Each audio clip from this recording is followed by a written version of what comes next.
Thank you. Hi, I'm Philip.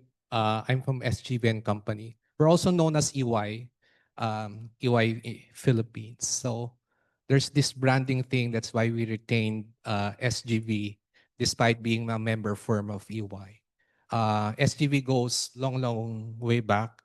We will be celebrating our 80 years of existence with our after actually World War II. That's when our founder um, uh, uh, set up the firm. Sorry. So my topic is I tweaked the the title a bit. Y2Q readiness, adopting quantum safe cryptography in the Philippines actually, because my data set is in the Philippines. So um, I'm I'm in my 50s, so I'll be a bit nostalgic in how I present, talking a lot about the past and how you guys are fortunate to be at this point in time of a very important transition in humanity. So Y2K, my reference for Y2Q is Y2K. And for those who are smiling, you are boomers or Gen X, right? And for the Gen Z, let me explain. Back in 1999, or a few years earlier, there was a big scare that come year 2000, critical systems, financial systems would would be erroneous because the coding scheme at that time is to code the year with just the last two digits. Okay, so they were scared if uh, the banking system, airline, train system would compute year 2000 as year 1900, 1800, 1600, something like that. So similarly, we are facing a similar juncture in humanity or in technology, wherein there's this Y2Q, or that is when we realize the quantum advantage. And from my perspective, um, I'm a risk management professional by nature. I've been doing this for quite some time. I'm also one of the uh, early founders of cybersecurity in the Philippines, and I hope to do the same similarly here in quantum, but to focus on cybersecurity. And risk managers, risk professionals like myself, and the next speaker from Deloitte, we would look at a glass half empty always. And if your glass is half full, we will ask for evidence why your glass is half full. That's just how we think. And so far, with all the discussions here, most of the discussions is on the half full. And just also some background about myself. I'm a late in life scholar, shall I say scholar, because just recently I enrolled in a doctorate program. I thought it was a professional doctorate, but it's not. It's still research based. So I was lured into to a research program anyway. So that's why I'm writing research papers every now and then. And this is an outcome of that interest. So just some fun facts before I further proceed. Our founder, Mr. Washington Sisip, was actually a cryptographer during World War II. And it's interesting because he didn't pass in the infantry in infantry training, and he said he's way too smart to be infantry, so we're sending him off to do cryptography. So he did some decoded codes from the opposing side at that time. So interesting. And I like to show you this picture also, a seminar that I attended in 2013. And for us, cybersecurity professionals, the RSA conference is like a mecca. So this is where we go to get new knowledge on cybersecurity. And I was fortunate that the keynotes at the time was Rives Shamir. Adelman was not there, but Diffie was there. So if we are into cryptography, you will know these personalities. And apparently, Rives, I was sitting at the lounge and he sat beside me. I pretend that I don't know him, but he left his Blackberry. Blackberry, do you know that? Blackberry. And I gave it to him, and that gave me an opportunity to take a picture with him. But I lost the picture anyway. Reason why I'm telling this because in the next few slides, I'll be mentioning him, these people once again, and why mentioning them is relevant to my topic. So we talked whole day. I think in the next few days more, I'm overwhelmed with the opportunities, the benefits of quantum. I'm so happy to be here today, connecting with Bobby and Dylan with this. Just further affirm my direction in my professional life and or in my research. So I will not be talking about this, but I like to put some lens on risk. And this is the half glass empty perspective. And being a risk professionals, being in cybersecurity for more than 30 years, when this came out, it's saying that the NIST document is saying that these cryptographic algorithms are not anymore safe. AES, it's still safe, symmetric, but then you have to increase the key length. Most of the public keys, elliptic curve, RSA, not anymore. Okay, that's why I have to mention Ribes and Shamir because they're probably thinking, oh, with all my life's hard work and because of this new technology, things will change for them. Their legacy, I think, was shortened. It could have been longer. Um, Digital signatures are also unsafe. So given this, the threat really is when cryptographically relevant computers will be in place. This is the quantum advantage that we're seeing. And in the earlier discussions, I think it was mentioned that, or when I did some research, that to break a 2048 RSA to 2048-bit RSA, you need about 4,000 logical bits. Okay, and Gemini did some computations, and the tool told me that it will take probably another few decades, 20, 30 years before RSA gets fully broken, the 2048.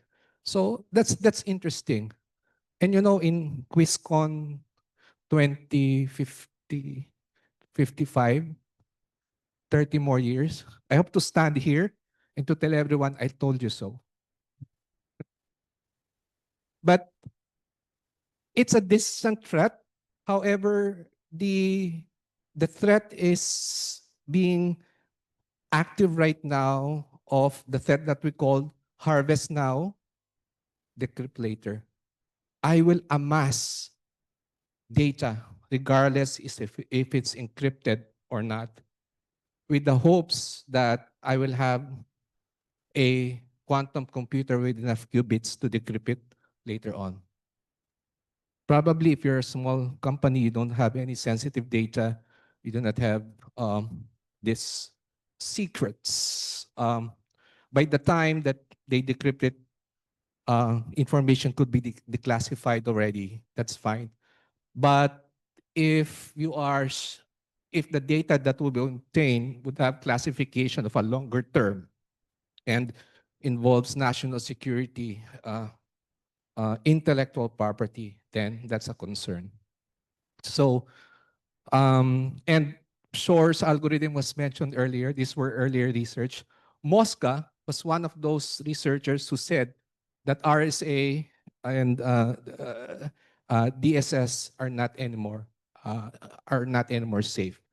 So this is what I'm talking to the to my to the environment that I'm in right now. As a partner in EY, I have access to the board and to executive management of big business here in the Philippines. And every now and then they will ask updates. So what have been shared with them are mostly on the rewards of quantum. But when I talk with them, I talked about the risks. Okay. I did a study in my first trimester as a student. And um, being my age, I don't do more. I'm more inclined to do qualitative types of research. So I interviewed about 10 chief information security officers from large banks in the Philippines with a question which I asked.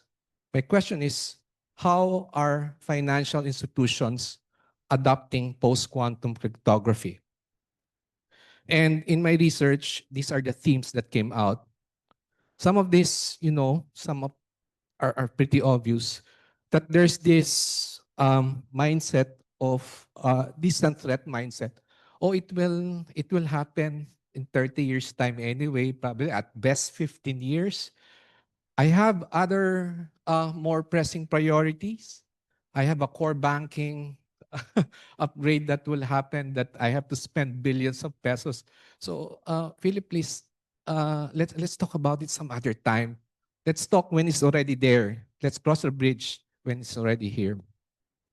Another thing that I gathered is the lack of cryptographic inventory. It's basic, supposedly housekeeping tasks for people in operations, but they don't keep. Why is this important? You cannot protect what you don't know.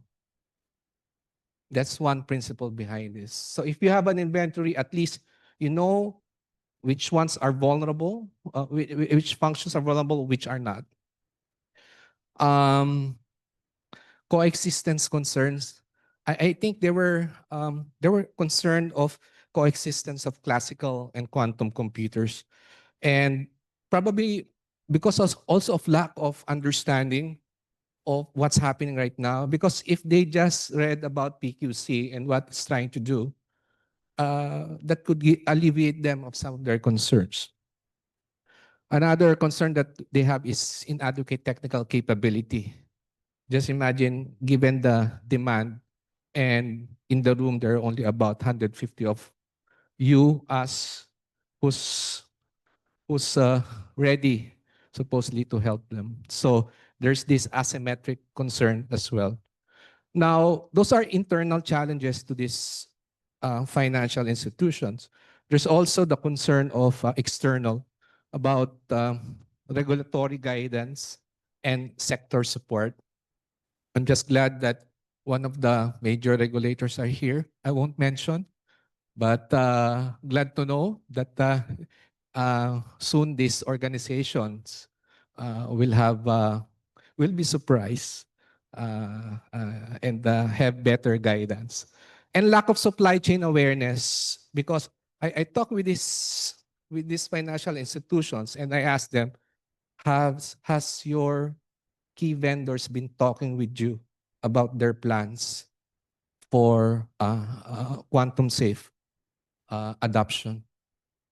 The answer is no. Even the bigger organizations supporting this, even the bigger third parties supporting these organizations. So this is what I gathered. Interestingly, there's a recent survey conducted by ISACA. ISACA is an organization of auditors, cybersecurity folks, IT governance folks. Actually, next week, they'll be having a conference in the neighboring island, Bohol. And I'll be speaking as well. And I'll be speaking of the same topic. And it turns out that this just came out 2 months ago. About 2,000 something participants, and this is what came out. They're concerned that quantum would break their encryptions. They saying it's a high priority. No, not right now. Have defined a quantum strategy. What strategy? We're still struggling with with the day-to-day operations, right? Uh, Aware of the company's plan, aware that there's no plan, perhaps. Plan to address quantum. Surprisingly, 60% are saying, "Hey, I'm ready to do a plan for quantum." Understand NIST standards. Who's NIST? 77% only. Never heard of NIST. That explains why. 44%. Concerned about harvest now, decrypt later. Oh yes, I'm concerned about that. That's my data. Okay. So this supports also my observations from my research. But last year in August, NIST did already release standards for key sharing, also for digital signatures that are quantum safe, quantum resistant. And this is what I've been talking about. It's here. Let's start preparing. So also another discovery is enabling these organizations, these large organizations, for cryptographic agility. And because many industries are disrupted every time a new encryption algorithm comes. Remember DES? From DES, it became AES. And now from AES, we're moving to something different. Every time that it happens, it disrupts the whole. Some would need recoding of the whole system.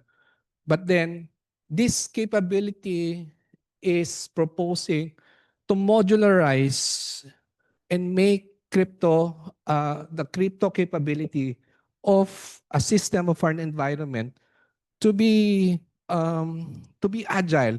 I could plug it in and unplug it, then plug a new one, and it will not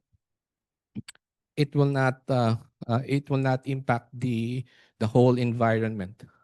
In my study, I did ask them, but there's a maturity level.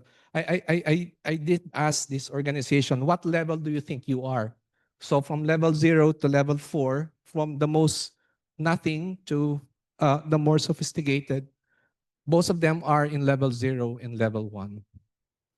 And level 0 and level 1, or even level 3, is not asking enough. It just asks you to be prepared. They're not even at that level. Actually, only one did say, I'm in level 1. I was just being kind to, so not to skew my data. So actually, almost all of them said we're in level 0. Okay. Call for action. I think organizations should start assessing current state, do planning, and make inventories. If there are opportunities to transition to PQC because it works in classical computers, then do so. Develop crypto agility capability as well. That's part of compensating control, and regulatory guidance and sector support is important. So I end my sharing here. So thank you.